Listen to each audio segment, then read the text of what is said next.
is CTV News.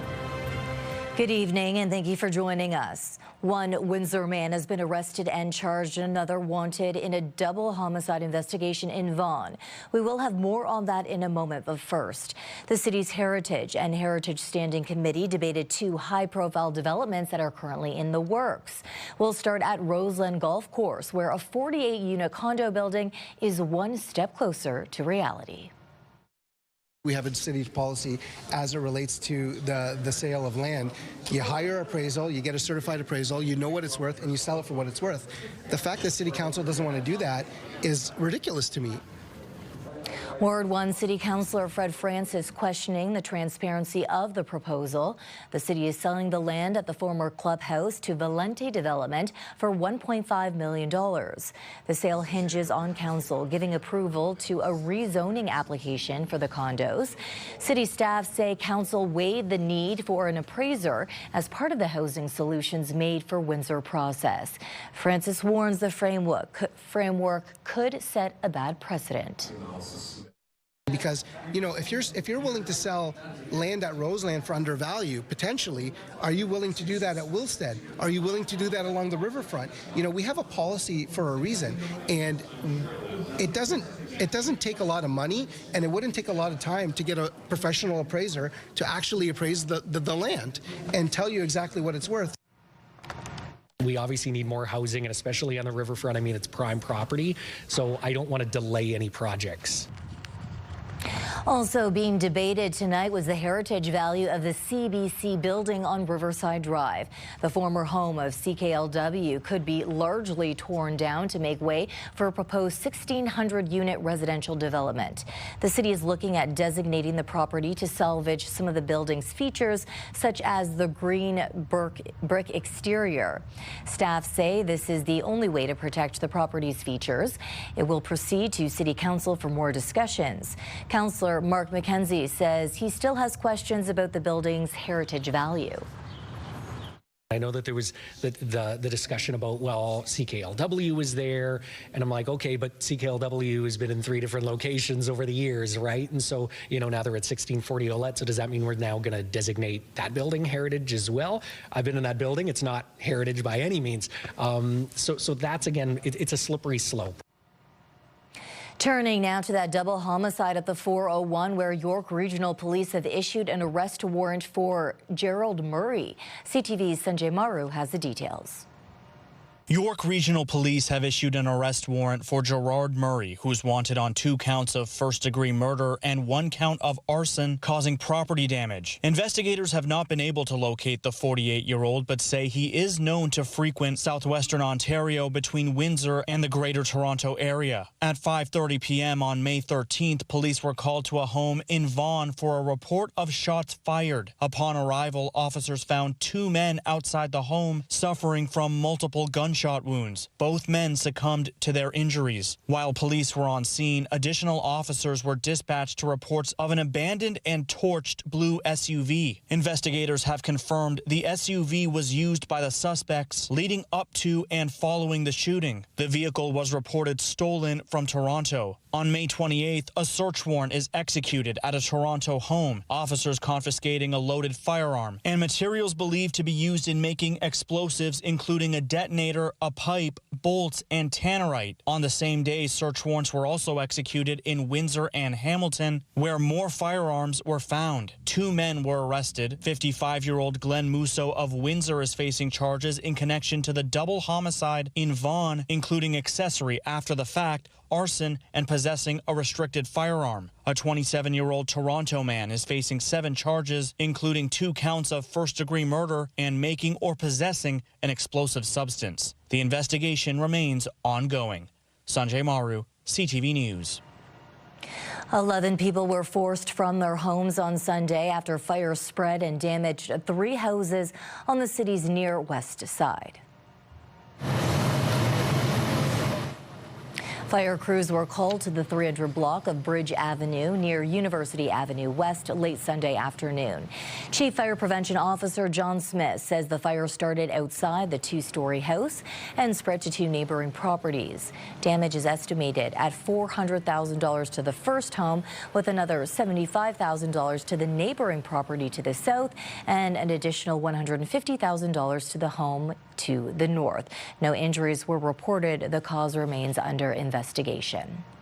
Summer travel season is coming on fast, but many Canadians are still thinking twice about heading across the border for a stateside visit. What do the numbers at Windsor's border crossing actually shows us?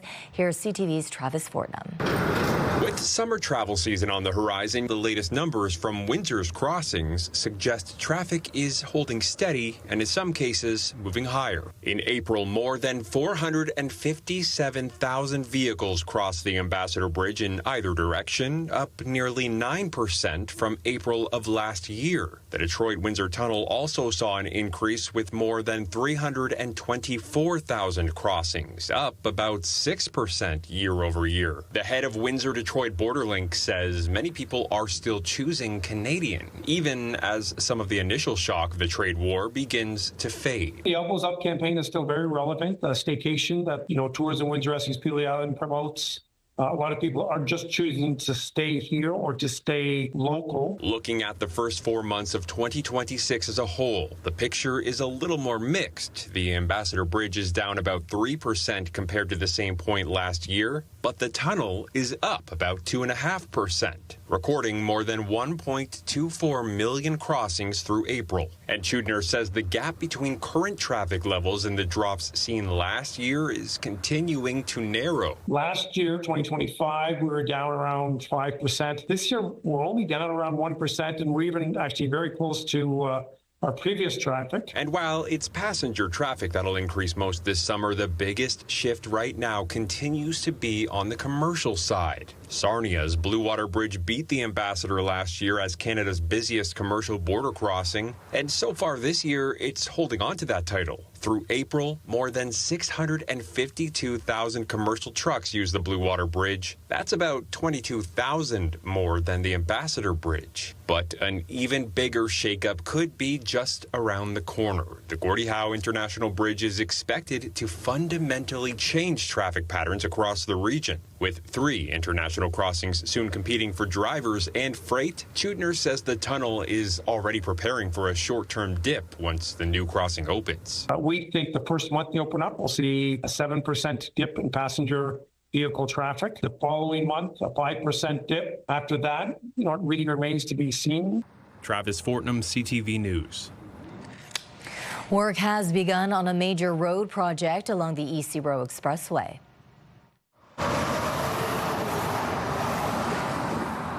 Crews have now began milling and paving between Central Avenue and Walker Road.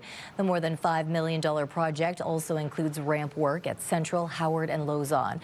Work will run from 8 p.m. to 6 a.m. through a noise bylaw exemption. The city says that schedule should help limit daytime traffic impacts. The project is expected to wrap up by late June or early July.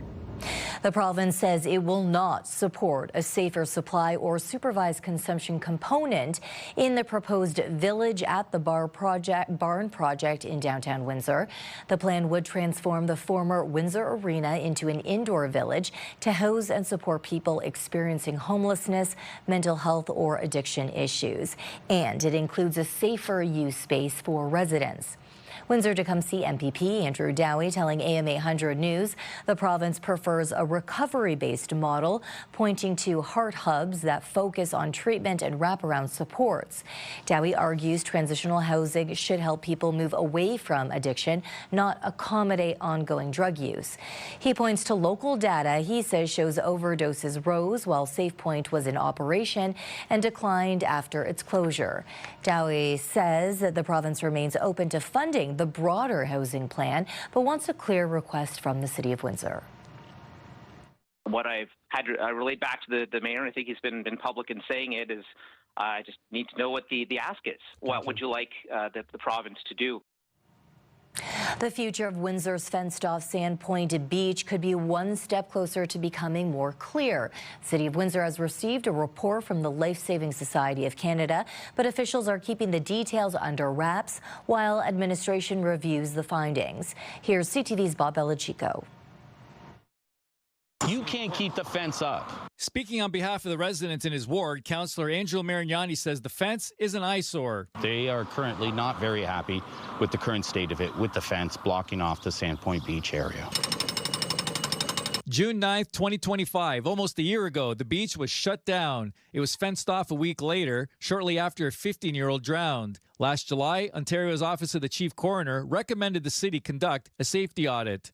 That safety audit is now done and back in the hands of the city. Without getting into the details of the report, certainly the challenge for administration is to identify risk that's involved and how to minimize risk and balance that with people who want to access the water. The fencing here at Sandpoint Beach isn't going anywhere anytime soon. Now, according to Chandler, a report will be presented to Council on June 29th. I don't think that there was anything in the report that was unusual or stood out to administration. I think that we certainly expected a lot of the information that came forward.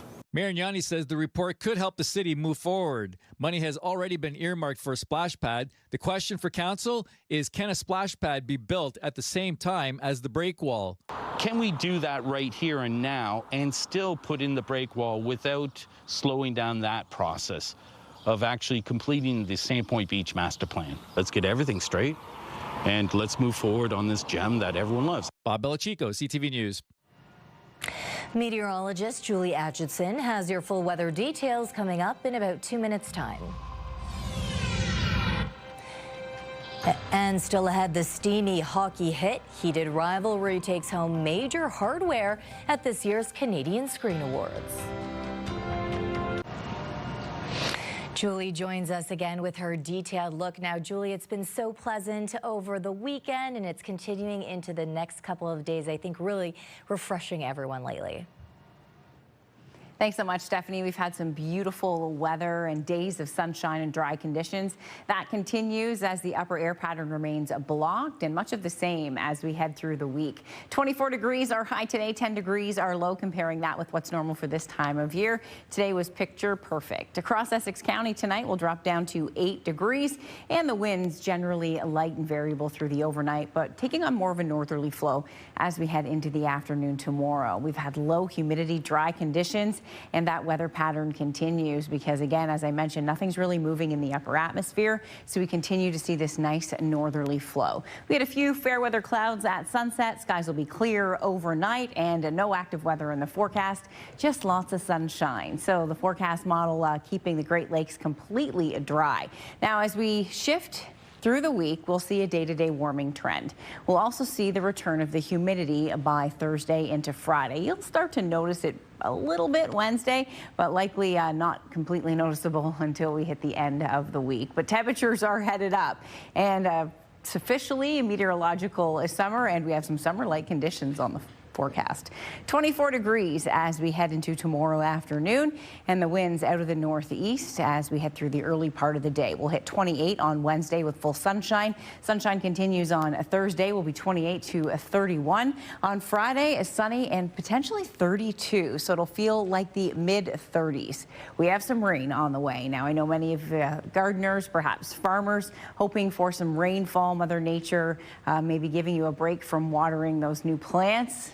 Saturday, chance of showers, and Sunday, although the probability on the lower end. There is also the risk for some thunderstorms over the weekend, so keeping an eye on some potentially active weather. I know many people will be out and about over the weekend. Lots of sunshine in the forecast heading into early next week, and 28 degrees, shifting gears into more summer-like conditions across the area as we head through the week, and temperatures warming upwards of 30 to 31 by Thursday. Stephanie, back to you.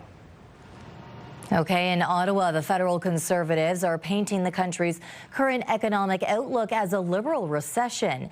Data from last week indicates Canada has entered a technical recession, but economists are downplaying the significance of consecutive GDP drops. With more, here's Abigail Beeman. My work is done.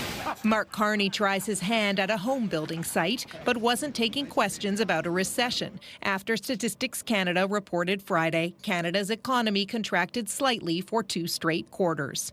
Not from journalists nor opposition in the House of Commons. While Canadians are starving, losing their jobs and missing mortgage payments, and Mark Carney has created the only G7 economy in a recession, he is hiding from accountability. Leaving other ministers to answer. Canada is the most integrated country in the world with the United States.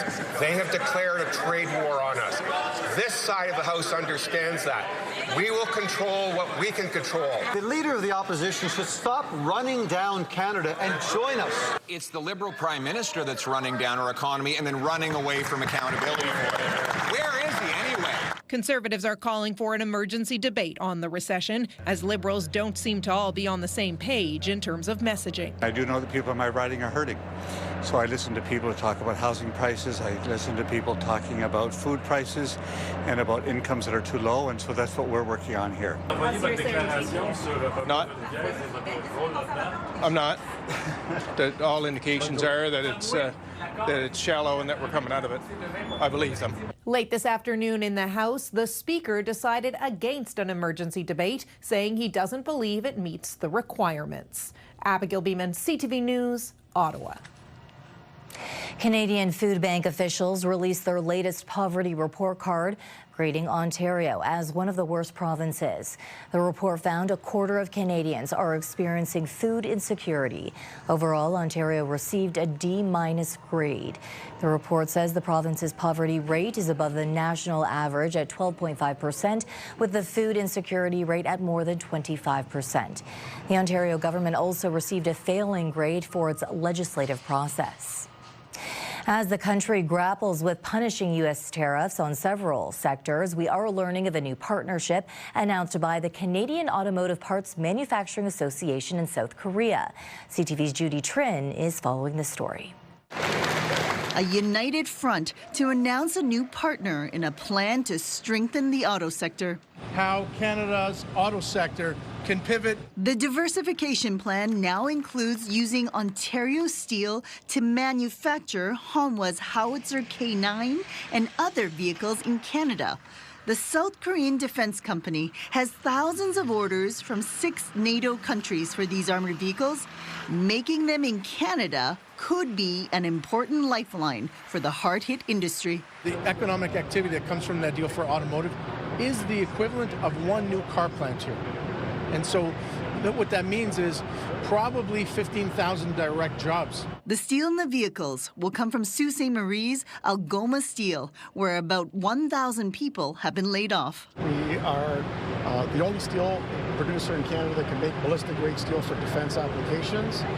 It's a great opportunity to be part of a consortium. But it's all contingent on Hanwha winning the massive bid to build Canada's fleet of 12 new diesel-electric submarines. Last month, the South Koreans sailed the KSS-3 to Victoria to show it off. The submarine, built by German competitor TKMS, is still under construction.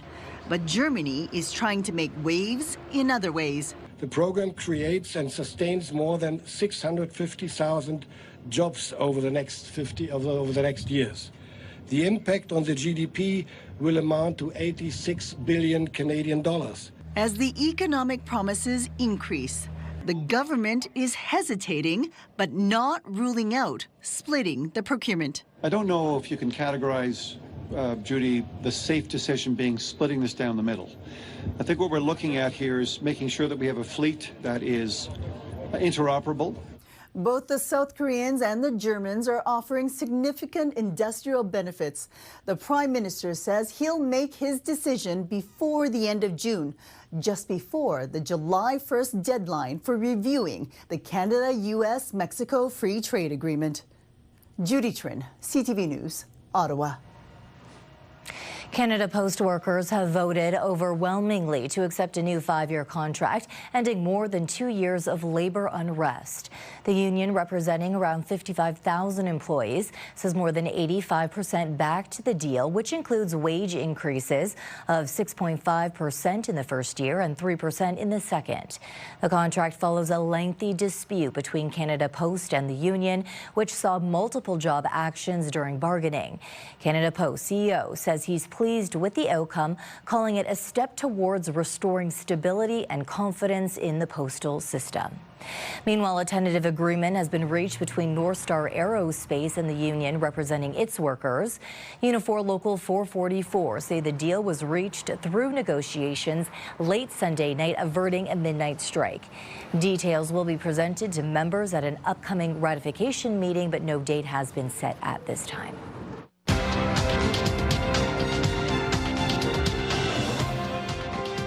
Stocks sank today as the price of oil climbed higher. In Toronto, the TSX lost 34 points. In New York, the Dow gained 46, the Nasdaq added 114. The Canadian dollar is down 1/5 of a cent today. On commodity markets, gold fell more than $86 an ounce and oil gained almost $5 a barrel. Start your day with the latest local news. By signing up for our newsletter, you'll get direct local content straight from CTV Windsor to your inbox, including top stories, the forecast, and videos. You can sign up at ctvnewswindsor.ca. The stars were out for the annual Canadian Screen Awards, celebrating the best of Canadian film and television. Fan favorite gay hockey drama Heated Rivalry was the night's standout. CTV's Andrea Case has more. One of the hottest stars in the world came home and he didn't leave empty-handed. Heated Rivalry star Hudson Williams won the Canadian Screen Award for Best Lead Performer Drama Series. I'm honored to be Canadian, and this is fantastic. The cast and crew of Heated Rivalry, thank you for being such a warm space. Crave, thank you for putting money into our beautiful, straightforward hockey show. To the honorary Canadian Connor Story, I share this award with you. Thank you. The show, which took 200 people to make, was nominated for 18 awards and won almost all of them, including Best Drama Series and Audience Choice Award. Series co-creator Jacob Tierney. This is very meaningful. We cannot believe the way that audiences have reacted to this show. We're so grateful. Thank you to our amazing cast, our amazing crew. There were many proud Canadian moments. I'm deeply proud to be Canadian and deeply grateful that the industry I call home is filled with artists who care so much about making art that matters. Thank you for this honor and for giving me even more of a reason to keep striving to be better. An emotional comedy legend, Mike Myers, won the Icon Award. I want to thank my mom and dad for moving to Canada.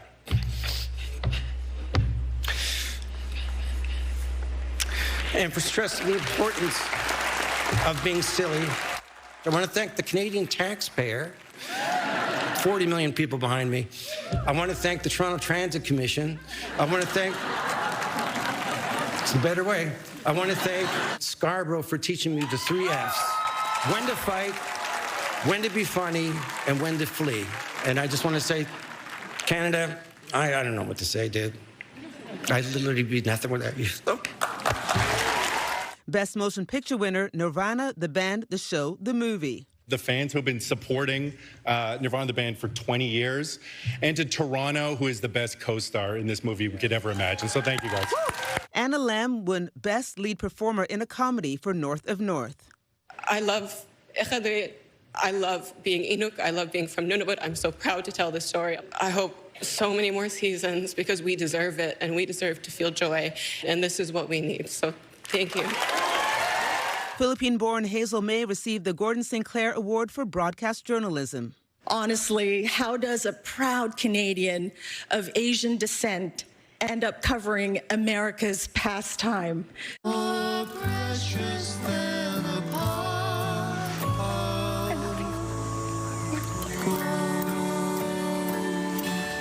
And Eugene Levy gave a tribute to his friend, Catherine O'Hara. Her body of work alone has earned her legendary status in the entertainment industry, but it was who she was as a person that endeared her to millions.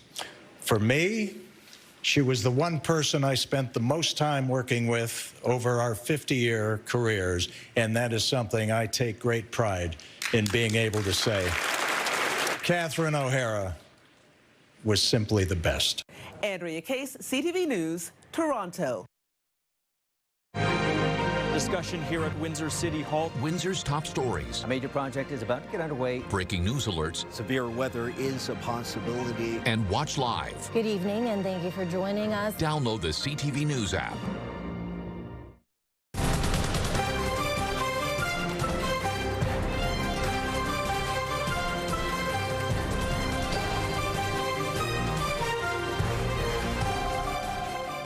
Julie is back with her exclusive 7-day forecast.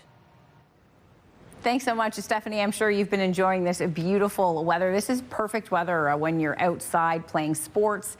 I know many children have started their outdoor activities, including baseball, soccer. So if you've been out and about this week, it was just beautiful. The dry conditions continue with lots of sunshine, but you'll notice warming temperatures. Wednesday into Thursday, we'll hit the upper 20s, low 30s, potentially Thursday into Friday, and the humidity slowly creeping back in. We have some showers in the forecast. The weather pattern in the upper atmosphere breaks down over the weekend. Saturday into Sunday, a chance of rain, probability about a 40%.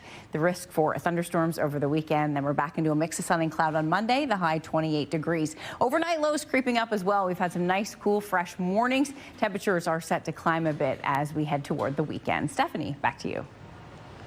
Okay, thank you, Julie.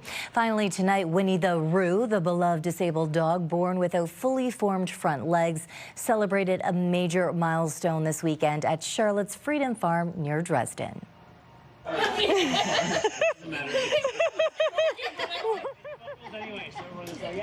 The popular pup turned 5 years old with a birthday party that drew supporters from across the region. The celebration had originally been planned for last Saturday but was postponed because of the rain. Farm owner Lauren Edwards says Winnie was showered with treats, toys, and attention, adding that many visitors were meeting the inspirational dog for the first time. The event featured a barbecue, games, and plenty of presents, while also highlighting the farm's mission of caring for animals with disabilities. Charlotte's Freedom Farm is now home to 9 dogs who use wheelchairs or prosthetics. And I think it's really cool for people to see. And Winnie, yeah, like he just jumped right off and he's on 2 legs taking off now. So, but yeah, I think it's really great for people to see them and see how well they do and how they adapt, and seeing the others running around in their wheelchairs. And it's just great reaction from people for sure. A great cause, and happy birthday, Winnie. That's your news for tonight. Thank you for joining us. See you right back here tomorrow.